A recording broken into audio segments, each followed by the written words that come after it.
We're going to start this video off with something that I know you guys have seen, but I need you guys to watch little things you do along the way that can cause this catastrophe, and little things to look for as you start replacing parts. What we got here is the fan clutch. And what I've seen on a lot of these videos is people leave stuff out. And so people search the internet over and over trying to find a solution. Well, here's your solution. I'm gonna break it down for you. Specialized style. Only the way I can do it. What you're gonna do, you got 4 nuts you're gonna remove. That's for this air dam. That's all it is. There's 2 on the top, 2 on the bottom.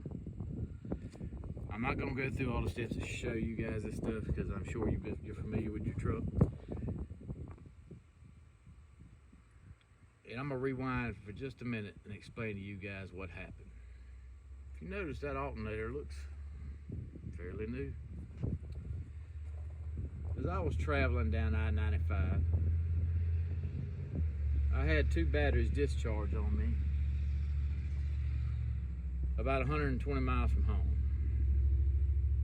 So I stop at my Lucky Fuel stop. I get out, I check the post on the back of the alternator. It's putting out a big old 11.1. 11.1 volts ain't gonna do it, guys. So what I did, I got 2 batteries delivered to me from Napa. Thank you, Napa, shout out. Put the batteries in, that got me home. When I got home, I happened to have a spare alternator off an ambulance, charges a little higher. Nah, is it worth it? Nah. It's a single alternator setup, it may be worth something, maybe not. But regardless, replaced the alternator, no biggie. And the issue with replacing that said alternator is making sure that you got that serpentine belt lined up on each and every pulley. Whether you got 2 alternators or 1, you physically check every pulley, and I know better. I got in a hurry. I assumed I had it perfect. My normal way of doing things. Well, needless to say, on these Rams, it ain't like old school stuff where you got a 6-rib belt or 4-rib belt that once you crank it up, it's gonna track. These guys don't track. These guys take that engine torque and it pulls that belt, that serpentine, and it cuts through that pulley will cut through that belt. And once it shreds that belt, let me show you what happens. This is what happens. That's the electronic side. That's your sensor feed return, 12 volt or 5 volt, and your ground, I believe, if I'm not mistaken. Everything all in that one unit. Now that clutch may still be alive. There's a good amount of miles on this truck. But the problem is, you disabled high temperature cooling, AC cooling, heavy load cooling. It's all gone. That's what happened when the serpentine chewed itself up and spit it out. It took them wires out with it. Now, shout out to Napa again. This is a day apart now, guys. Napa brings me a serpentine. It takes me 3 hours. I looped that damn thing the same way 3 times. Finally found a shortcut to doing it. I'll share that in another video. I got the serpentine, and this ain't my first rodeo putting a serpentine on a damn Cummins. Excuse my French. Anyway, got it on. Once again, turn around, come home.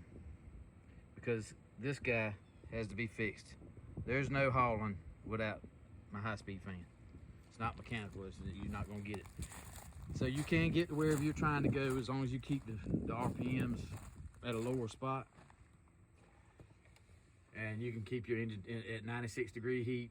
The truck stayed about 201, 202, which is perfectly fine.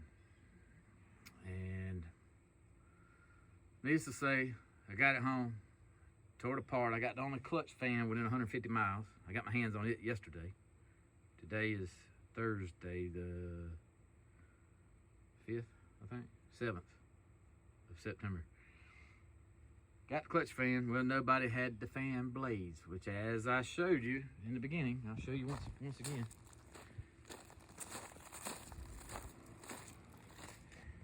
When you start having stress cracks right here, it's a blessing that everything happened the way it did. Because if this guy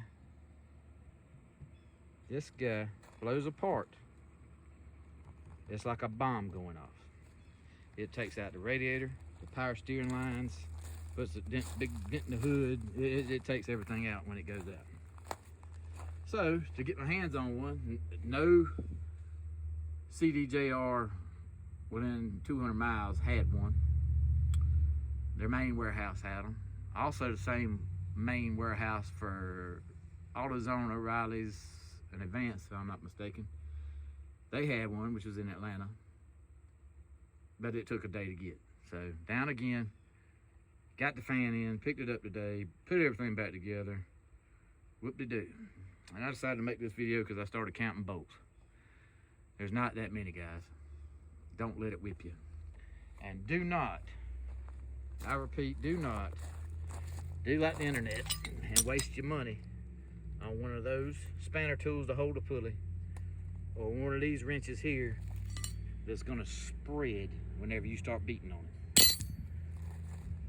What you're gonna use is a pipe and a pipe wrench. You're not concerned with the old clutch because it's coming off. It's going in the junk anyway. It's left hand turn, which means it's right hand thread. You're gonna tap it to the left, lefty loosey, righty tighty. Once this air dam is out the way, you get better access. If you can see in there or not, there, you'll see the nut. There it is. There's a nut in there, and you're gonna get that pipe wrench on there, stick it straight up. You're gonna put that piece of pipe over the pipe wrench, and you're gonna beat it like you're gonna beat a ball joint loose. Don't give up. Keep shocking it. The harder you shock it, the sooner it comes loose. Some people take 2 taps, some people take 6 to 7 taps. And once you do that, you thread it off. Like I said, your air dam's out the way, you'll have more space. You pull it through the top, and there's a bar on the bottom. When you take these, clear it, there you go. When you take these 4 nuts off, 2 on top, 2 on the bottom, this guy on the bottom is held on by 2 13mm bolts to the part of the engine down there. You take them bolts out, drop that whole bracket down, push this in, and pull through the top. That gives you space. Then you take your fan, do the whack-a-mole, yank it out. Don't forget to check all your plugs and your wires, make sure everything's intact. You may have to get a repair kit if the other side of your plug gets demolished looking and it starts yanking wire out of the pins. You'll have to do a repair kit or some type of repair job on it. Going back together, it's a reverse process. It's not bad. Like I say, don't let it whip you. Don't buy no special tools. None's needed. You need a pipe wrench and a piece of fence pipe. As a cheater, and and a good little sledge. You see the size sledge I was using. This little choked down version of I reckon a 3 or 4 pound sledge. I don't know what size that is. But that's it, guys. And this go about for any ram that you wanna tinker with. Hopefully this helps somebody. While you have all this stuff loose, it wouldn't hurt. Once a year, I keep this guy here to keep the bugs from destroying all these beautiful fins. But once a year, you want to take, if you're using this, take this cover off, take your grill off, take your pressure washer and clean here, here, here, and right in there. Can you see it? That's your charge air cooler. You keep all them clean, you should have less transmission problems, less cooling problems, more time turning and burning. Alright guys, that's it. I hope this helps somebody. Stay tuned for more mechanical wonders from this side of the pond. Peace out.